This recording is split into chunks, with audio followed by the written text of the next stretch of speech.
So our last goal is foster success, and that's a lot of text right there.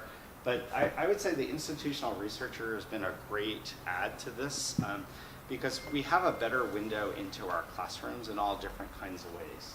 So I'll give an example. We thought, when I got here, one of the anecdotes being used at the school was that some of our brown boys, in particular, African American and Hispanic boys, were not doing well at the school, right? And so I said, okay, well, tell me more. And they named one or two kids, and I said, well, we have a lot more boys in those demographics than you're naming. And they said, yeah, but it's just known that this is the way it is. So the idea of having somebody that can go in and immediately pull data up, right, that shows you how true is that narrative.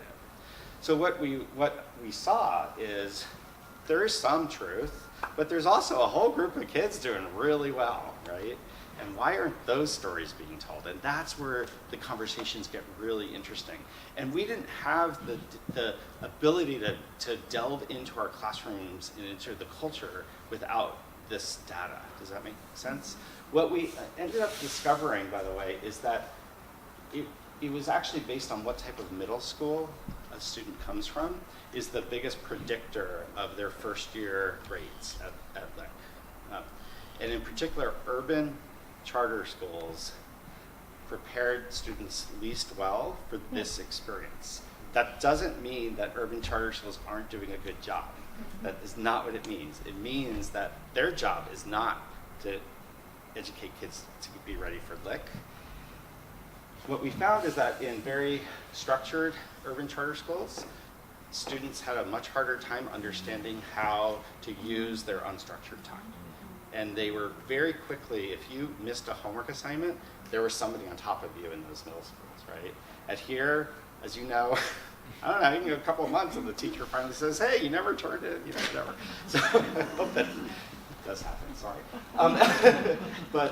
And then also at more progressive charter schools, students, if they behaved well, they were generally left alone. So at this school where your classes were much smaller, if you were paid attention to, they were seeing that, the students were seeing that as threatening, actually, that they were afraid of their teachers because they were like, so it was really interesting. We found that out through small focus groups with those kids. We saw the correlation. We went and we talked about what is it about the experience that's different.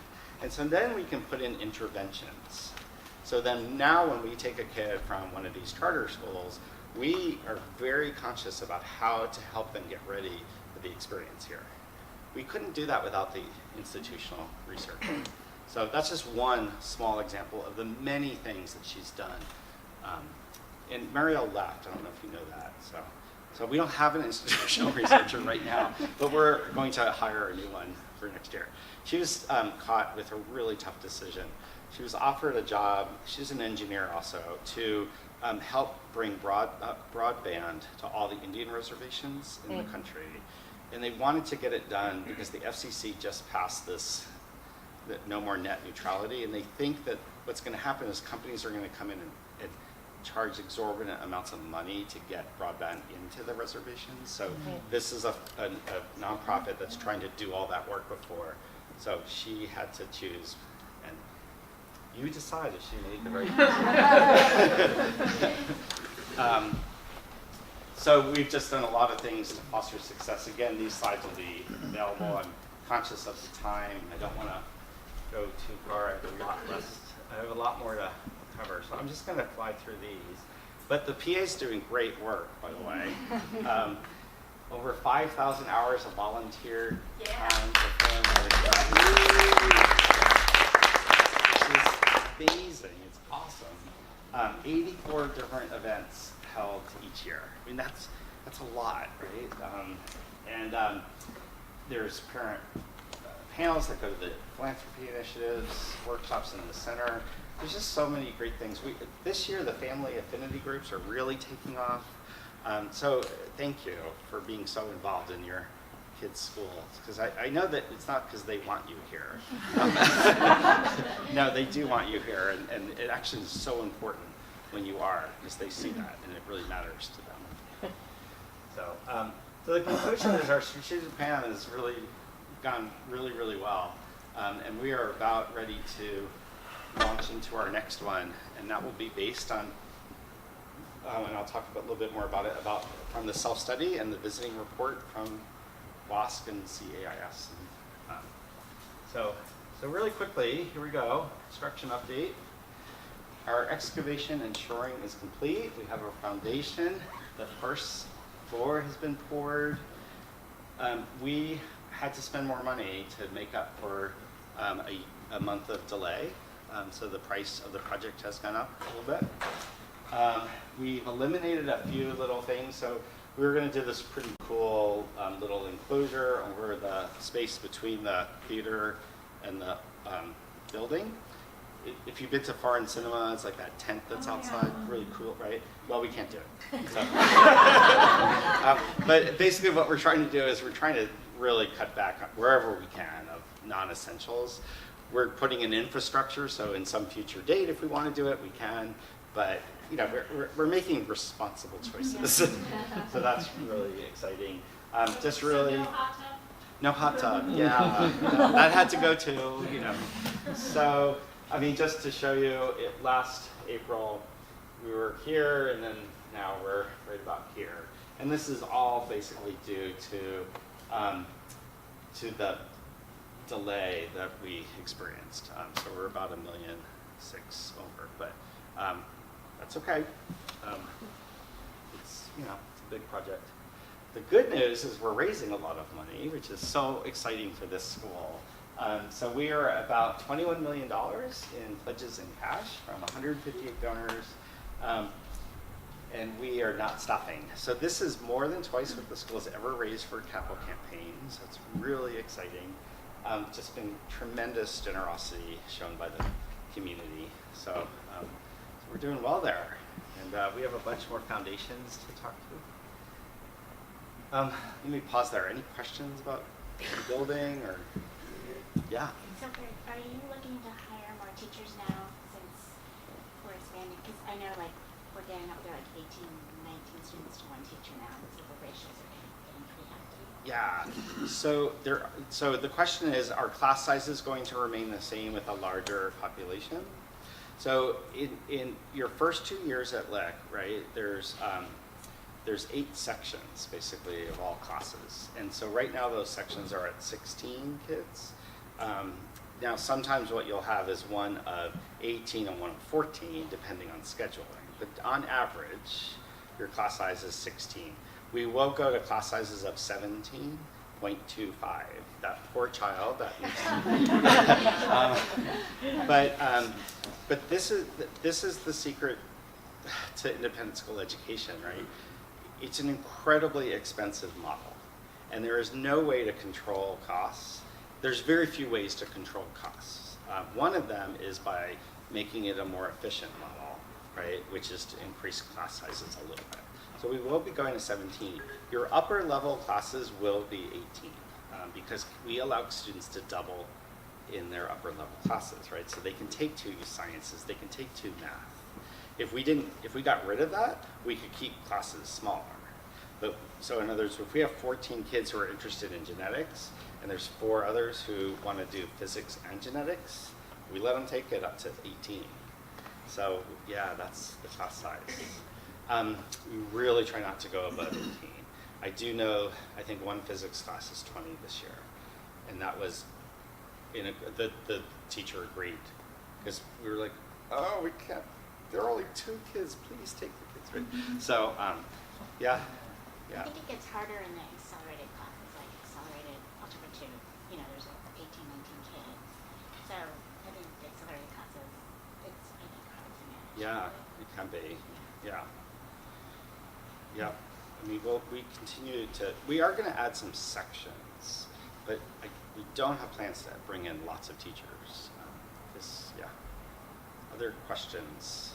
Yeah. So then if you were to add sections, do the teachers have to get another course to teach, or? So right now, not all of our teachers are full-time. Okay. So it's possible that if somebody wanted to go from 3 sections to 4 sections, which is a full-time load, then we would be able to add that section without increasing headcount. Does that make sense? So we would maximize the personnel we have.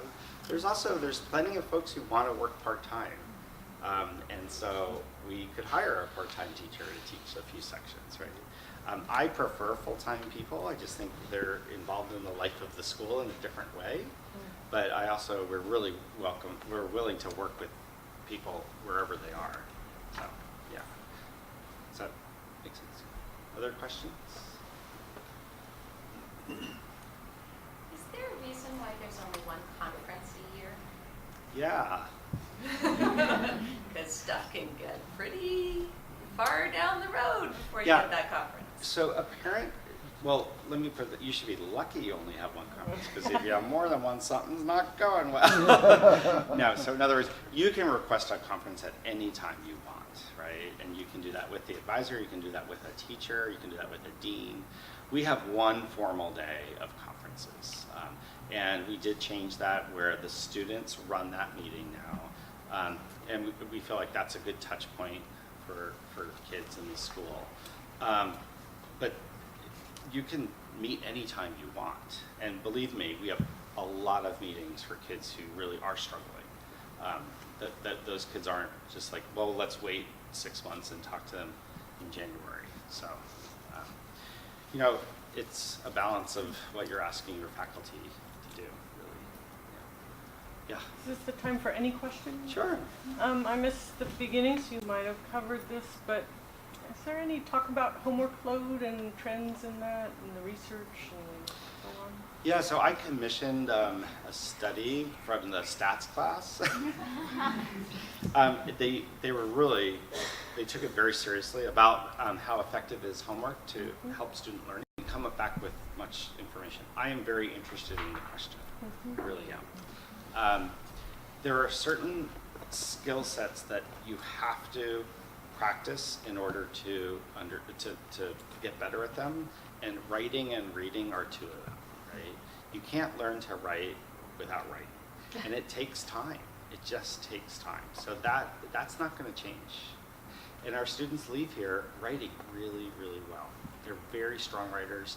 That helps them in college. It helps them their entire life. So that's going to be part of the puzzle. And then every standardized test is a reading test, including math. Right? It's about how well do you read and interpret what you're reading, and how quickly you read, because they're timed tests. They're not great. I don't believe in them for assessment reasons. I don't think they're great, but they are something a kid has to jump through to a certain degree.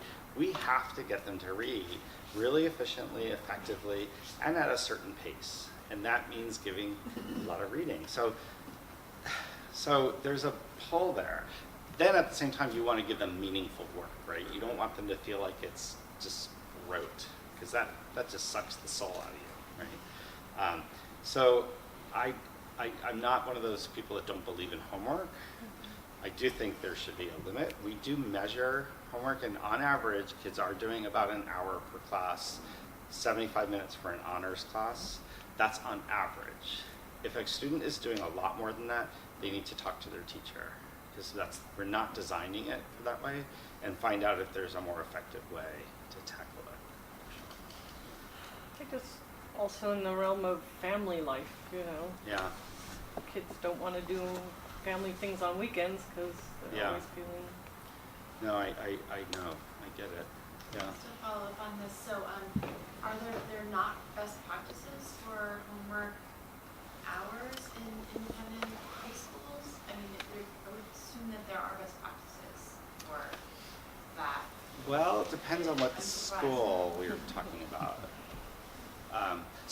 The hour that we give is actually pretty good compared to some other schools in our experience. I mean, in the other high schools I worked at, and it may have changed because it's been a while, there was much more than that. Boarding schools have a distinct advantage in that they control the students' lives. And they don't allow certain things to come into spaces where you do homework, such as phones sometimes, and things that distract kids. They give a lot more than an hour of homework per class in a boarding school. So is there best practice? Yeah, I think, we're also on a block, so kids have, at the most, they're having 3, sometimes 4 hours of homework a night, right? Whereas other classes, if you're in a school that doesn't have a block schedule and you have 7 classes a day, and you only, let's say, have 30 minutes of homework in each class, but you have every class every day, you're still doing the same amount of homework, you're just doing shorter intervals of it. Does that make sense? We work with Challenge Success. Castellea has done a lot of really good work around trying to limit some of the stress on kids. And that is part, I think, of our next strategic plan is the health of kids, for sure. Yeah. My question's about the dance program. Oh, And again, I can wait, so I don't have to talk about it. no, I don't know. Is there Yeah. thought of expanding it, or is bringing dance one back to year one course? So, no, I don't think we're expanding dance at this time, but you never know what happens, right? And in part, we want students to experience lots of different arts, so we don't want them to only do one art. And by allowing one semester of Dance 1, we've given more kids the opportunity. I think that's the same plan for next year. We will have a larger dance studio finally, so stay tuned. But until we have the facilities to promote or to handle a largest dance program, we can't quite swing it right now. So, yeah. How often do you go through textbook adoptions? How long what? How often do you go through, or what is the cycle of textbook adoptions? Yeah, so that's very much up to individual departments and teachers. And I believe it's 4 or 5 years is the... Because my son brought home a book that was like 2008, and I'm thinking like, wait, Common Core and all that. Yeah, So, yeah. I mean, textbook's not the be all and all, Yeah. but I was just What wondering. class is it? So, What class is it? pre-calc. Yeah, yeah. So, what's interesting at this school is that teachers generally don't use their textbooks Yeah. as, they use them as resource books and not as sort of resource guides, if that makes sense. Yeah. So, if the book is working as a resource, there's probably not a reason to get the next and best and brightest thing. But if you're using it as a curriculum guide, you definitely want the best thinking about that course. But I would say the most heavily used textbooks are in the science department. Language and math world language and math here don't use textbooks all that often except as I'm not guides. doubting their ability to teach, but I was just shocked to see, Yeah. 2008. Yeah. The other thing is that the textbook market is trying to move online. But the online market is really unstable. It's not any less expensive, actually. And the publishers are fighting over how to market and to prevent all sorts of things that music industry went through. So the whole industry is a little bit in flux as far as textbooks. Now, Texas and California public schools still drive the textbook market as well. So, yeah. So 2008, that's not so bad. Pre-calc, does it change that much? You're right. A number is a number. So I did want to share with you a little bit of our perception and satisfaction survey. And so we started this in 2013 as a longitudinal study to measure key performance indicators of the school. So how aware are people of Lick amongst prospective families? What are our relative strengths and weaknesses, and how do they compare to other schools? And why are people choosing Lick or not choosing it? And in what areas are current families satisfied? And then how are our alumni prepared for college? So really importantly, these are perception and satisfaction, right? So it's personal opinion. we measure these factors. We measure it against our mission, against the diversity of the school, the importance of flex tuition, admissions, and then college counseling are some of the windows that we look at. So these are really hard to see, but I wanted to share some of this longitudinal data. So the perception and satisfaction, we give it in a wholesale way to all of these, so accepted parents, accepted students, current parents, current students, alumni parents, and alumni students. We do a big one every other year, right? We don't do this every year. We did it last year, which was a fascinating thing. So if you read some data in Gallup, last year was the worst year for surveying as far as results. No kidding. Oh. People were really upset. It was just a mess out there, right?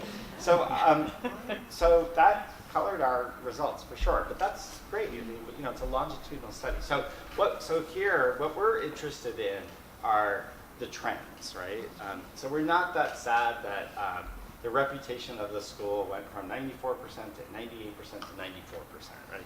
That it's still it's the highest sort of strength of the school amongst all these different groups, right? And we're getting better at getting people to fill these out also, by the way.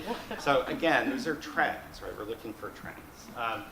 The overall academic program, teacher-student ratio, diversity, it's all still really good. You know, where we lost some ground, and this was the most interesting one for us, was being a caring and inclusive school community. And we have some theories of why those went down. And then this was really interesting, the overall diversity of the school. So this just gives you sort of a snapshot of how people are feeling sort of about why they, you know, what we're good at. But when we compare this to our competitors, and so we have a benchmark group of about 12 different independent schools, and again, it's all perception. This is not based on fact. This is based on how people perceive Lick versus another school, right? So even though within our community, people felt like our diversity work was not good, we are still rated 55% higher around the overall diversity of Lick compared to our competitors. Does that make sense? The perception or the reality? Perception. It's all Total perception, and it's 204 people last year. So these are random samples.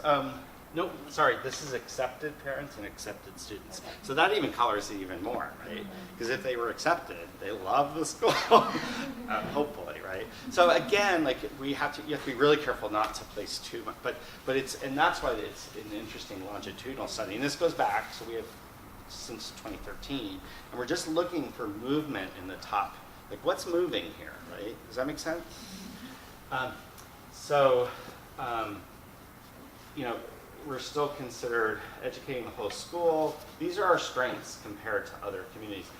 You know, the overall academic program, we're just about 14% higher, but that's a given in independent schools, right? You would hope that they would think, I mean, and it's true, all the schools are really good, right? So it's okay that we don't stand out in that area, but we do stand out in things that are really important to who we are in our identity. Is that? It's interesting that those are all positive. I'm assuming Differences across the board are positive relative to the competition. There isn't a ball belt in every category. We are higher. Yeah, that's a good point. Not a negative anywhere. These are Lick students comparing, or this any schools, These are The 12 students benchmark after schools. they've been accepted, how they're compared to evaluating the Lick, schools that they but how they compared to any other school than their school. that they applied to. Yeah. So, Yeah. So yeah, no, that is true. We're not negative in anything, right? Okay, so this is current parents, and you know what you see is really, you know, the overall experience. I love this. The library. People are super satisfied by the library. You know, but that, you know, basically we're doing a really good job. You know, this is actually really interesting because this has gone up quite a bit. over about 4 years. And What's the category? I'm sorry. college counseling services. One of the things I'm really interested in, we have no comparative benchmark data. So in other words, I don't know how people feel about college counseling at another independent school. And I wonder if 75% is actually really high, right? I don't know, we don't know that. What I would like, obviously, is that to be, but we're continuing to put things in place to make that a more robust program. This is affirming in that we know we don't give much time to advising, right? So what you value, you actually, time is one of your biggest resources. We don't give a lot of time to advising. It's no wonder that people are not highly satisfied with that, right? So that's not news to us, if that makes sense. Why continue? Why continue it? We think it has value. We're trying to pack as much value into a really small amount of face time. And we have some good thinking to do about this. Now, university put their money behind a huge advising program, and it's really good. It's really expensive. I think it cost them about $250,000 a year. What do they do? Yeah, what's the expense, like hiring someone? Because they have a course in it their first year. I think freshmen have it's a class that they take together as an advisory group, and so it's interesting. There are lots of ways to do this, and so we need. Kind of cover like stuff we cover in DMV. Yeah, but they probably do it in a more intimate setting, more time, more face time. Our deans are looking at other programs throughout the country to see how we know there are ways we can do better with this, but we're saying, can we do better given the time that we feel we can give to it? I mean, the other thing about Lick is, you're taking a tech art course, which you don't take at other schools. Now, other schools have other programs as well, but so trying to fit that, and we are adding health for sophomores next year, by the way. Super exciting. Yeah. One thing to think about is not calling it advising groups. Yeah, just change the Call it name. home base. I mean, Right. call it. Market it as But I something. think when you say advising group, I at least project a lot of expectation on that. Yeah. Based on my own experiences Yeah. with advising. Yeah. So it's just sort of interesting. No, that's a really nice idea. Yeah. Just So, repackage it, Eric. We have home base now. Yeah. So the conference Rebrand. is not the teachers' time, like the teachers are serving as advisors at university or other schools? They are as well, but I think the freshman teachers might have release time from teaching. I'm not exactly sure, actually. I don't want to answer that incorrectly. So it's the staff time that's expensive. It's really expensive, yeah. I have a quick question. So this is to combine the data with the students and parents. Yeah. And do you see the differences between students' perceptions and parents' perceptions? No, they're actually pretty similar. Yeah. And I think in part because parents are getting their perceptions from their students, Yeah. right? So in part, not always, but yeah. But other questions? Yeah. I was shocked about the caring and inclusivity. Yeah. That to us is again Yeah. what drew us to this school. I know. And you said you have some thoughts on theories on why that came out. Yeah. I think Shocked about what? Sorry. On caring and inclusivity. One more. Right There. there. Right here. yeah. So this went way down, and this was statistically significant. So last year was a tough year for the country, and I think for Lick-Wilmerding in some ways. One of the advantages of being on the NAIS board and being involved in this is that every school had said the exact same thing. And I think it was a hard year for institutions of learning in colleges and particularly for very diverse institutions. Because what happened, and it happened at Lick, is that what may have been perceived as an interpersonal challenge between students was politicized very often. And so it it just was a very volatile, sort of raw year amongst some students. And I'll name one of the examples that I thought was really interesting. I thought it was a very interesting case study. So when the students did a walkout in support of immigration and gender and all of that, there was another group of students that boycotted the walkout because they felt as though their friends who went on the walkout did not support them in their cause earlier in the year.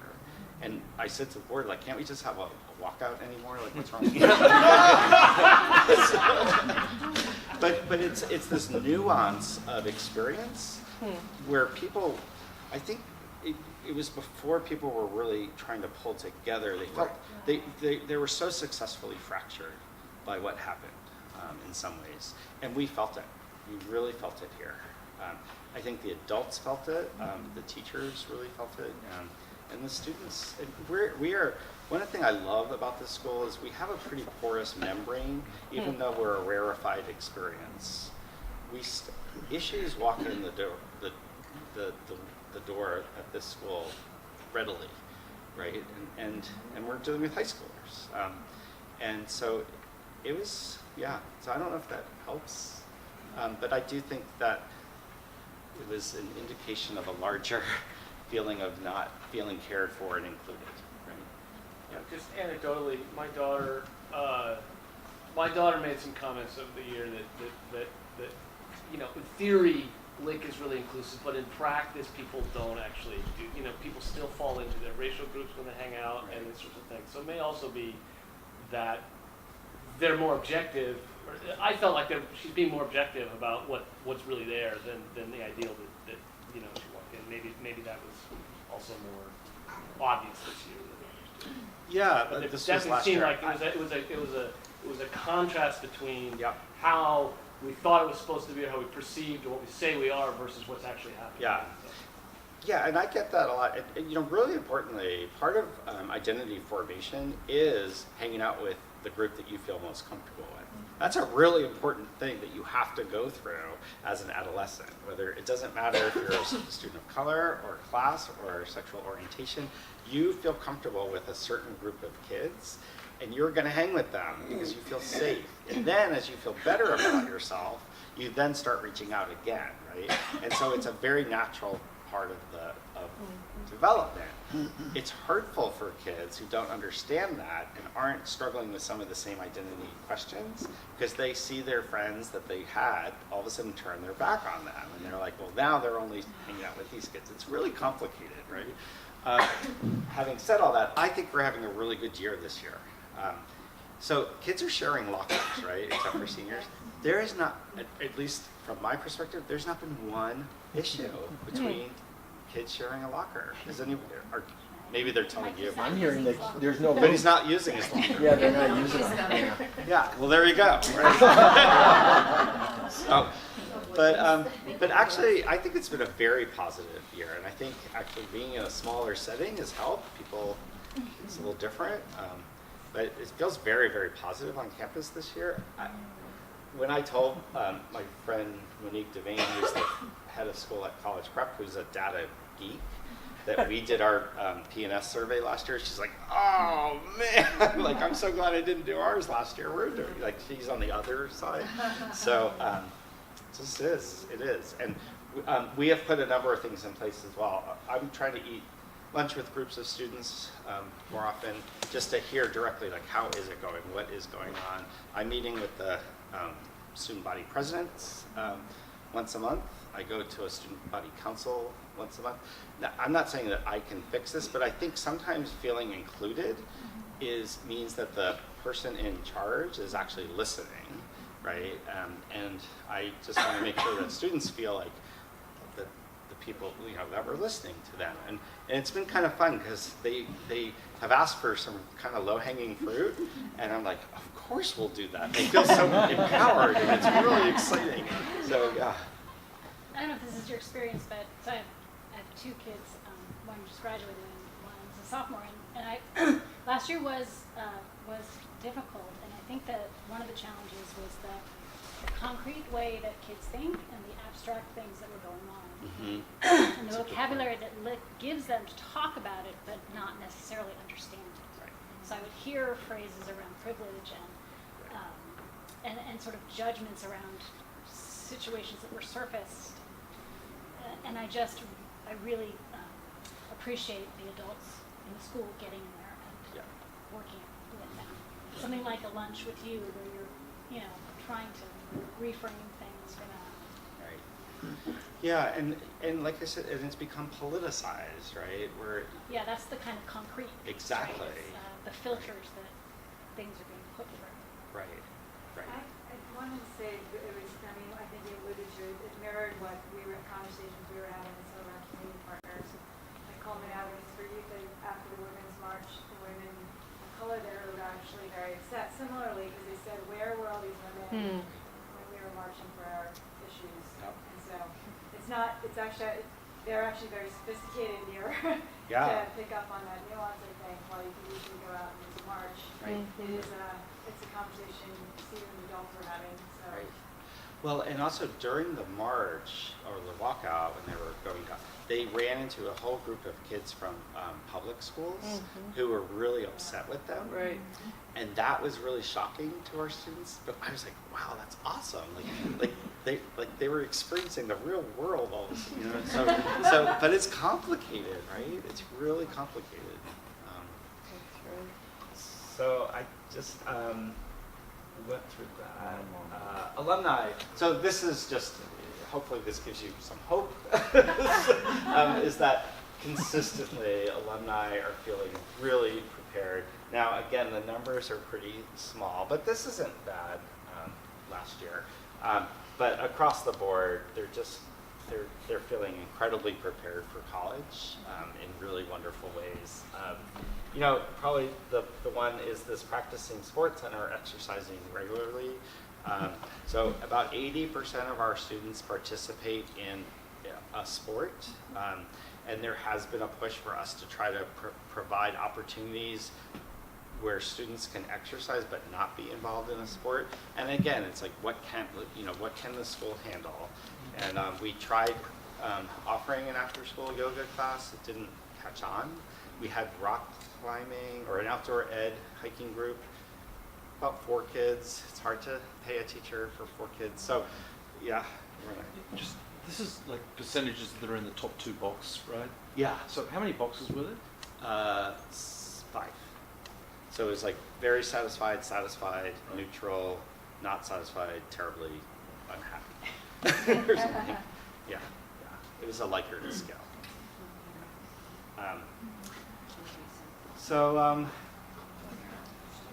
So we will continue to do this. It's just useful. We want to see what the trends are for the school. There's tons of data here. I mean, I'm just, again, high level stuff. And then lastly, we completed our self-study. Our team comes on the 18th.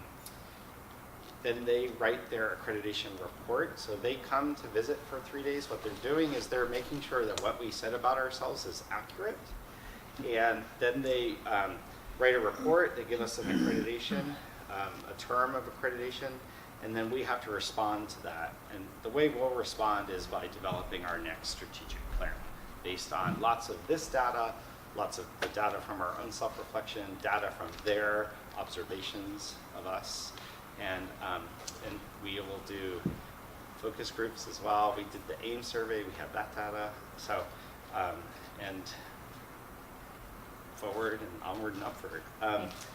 Just to give you a really quick, they said what are the most important things that came out of the self-study, and I just want to share those with you.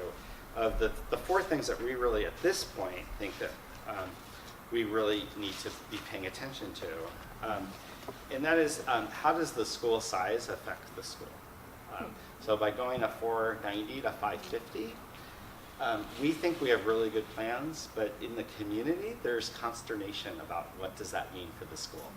It could be about class size, it could be about facilities, it could be about, so we really have to dig into that and understand And we have 4 years, right? We're doing this growth very slowly. So that was one.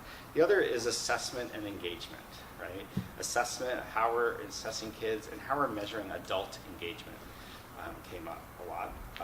And then mission alignment and program coherence. So one really great thing about Lick is we have so many things going on. We need to make better through lines so that they feel like they're connections, and also see where there's some redundancy and maybe not try to do quite so much.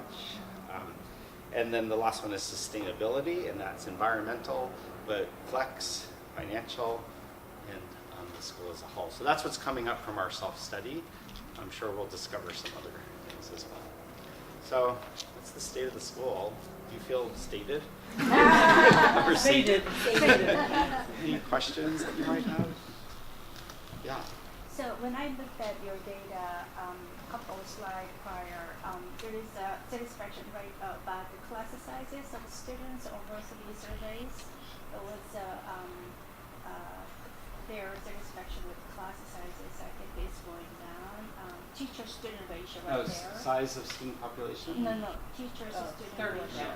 Teacher-student ratio. Oh, yeah. It's Yeah. going downward, and then your plan is increasing class sizes. So do you communicate this kind of state of schools with the students so that they can develop understanding of why class sizes is going up, anything Right, like that? right. You know, I have not done a presentation like this for students, but I Right. certainly could, for sure. I don't know whether they care, but I Right. think some students will care, and so that they can have Yeah. understanding of why Yeah. class sizes is growing, so that they don't reflect in their satisfaction, like perception negatively. Right, and importantly, statistically, even though this looks like it's different, because the numbers are so small, it actually is, they're not statistically significant. This is, but this is not, obviously. Right. But maybe a paper tiger article is the best way to, yeah. Thank you. Other questions? We're new this year. This is my first presentation. Very impressive. Oh, thank you. Yeah. It's a very self-reflective school. Kids are unbelievable. It's a faculty that cares a lot. They really care about the students and about teaching and learning. It's an amazing board, very strategic.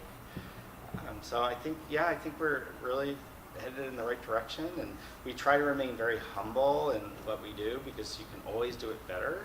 And you just have to be, you never sit on your laurels. You always appreciate them, but you keep pushing. So, yeah.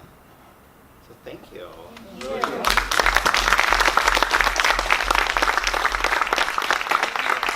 Thank you all for coming tonight. For those of you who came in late, I put in a plug. It's PA recruiting time, so someone may be reaching out to you to take on an event, or if you'd like to come onto the PA executive committee. We have lots of openings if you're interested in getting more involved as a parent in the school. Find me, Catherine Ayer.